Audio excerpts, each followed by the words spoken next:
मुज़ाकरात में इसराइल का कोई जिक्र नहीं है, वहाँ पर कोई मौजूद नहीं है, वो इस और अमेरिका कोई उनकी तो मौजूदगी वहाँ पे होनी भी नहीं थी ना, होनी ही नहीं थी, क्योंकि वो तो इस पूरे सिस्टम के खिलाफ है ना। वो तो इस पूरे मैटर के को नेगेटिव साइड पे है, क्योंकि वो दूसरा फरीक है और वो इस पूरे मामले को किसी तौर पर हजम भी नहीं करेगा।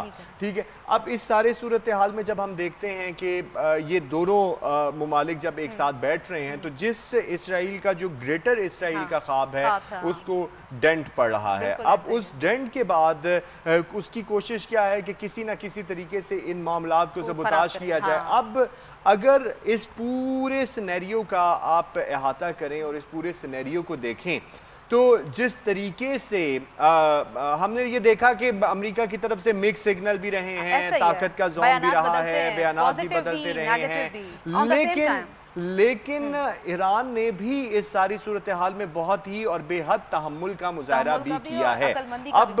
अब जिस तरह आपने बात की कि लेबनान की आपने बात की, तो उन्होंने अपने लेबनान पे हमले जारी रखे। अब वो हमले होते जा रहे हैं, होते जा रहे हैं। अब कोशिश ये है कि किसी ना किसी तरीके से रिएक्शनरी इवेंट हो और इस पूरे मैटर को सबूताज करने की कोशिश की जाए। और अगर आपको याद हो तो बीच में एक हेलीकॉप्टर का मामला भी आ गया और फिर उसके बाद अमेरिका की जानिब से ये कहा गया कि हम बॉम्बिंग करेंगे और शदीद बॉम्बिंग करेंगे, और अभी भी ये कहा जा रहा है। लेकिन इस पूरे अगर मैटर को देखा जाए तो यहाँ पर मैं जैसा अभी थोड़ी देर पहले भी आपको कह चुका, अर्ज कर चुका कि इस पूरे मैटर के अंदर दो ही मुल्क हैं जिनके लिए ये एक हजम करने वाली बात नहीं है। और एक मुल्क जो है वो ग्रेटर इसराइल का मिशन रखता है, जिसे आप इसराइल कहते हैं और नाजायज़ रियासत कहते हैं। और जब दूसरे मुल्क की हम बात करते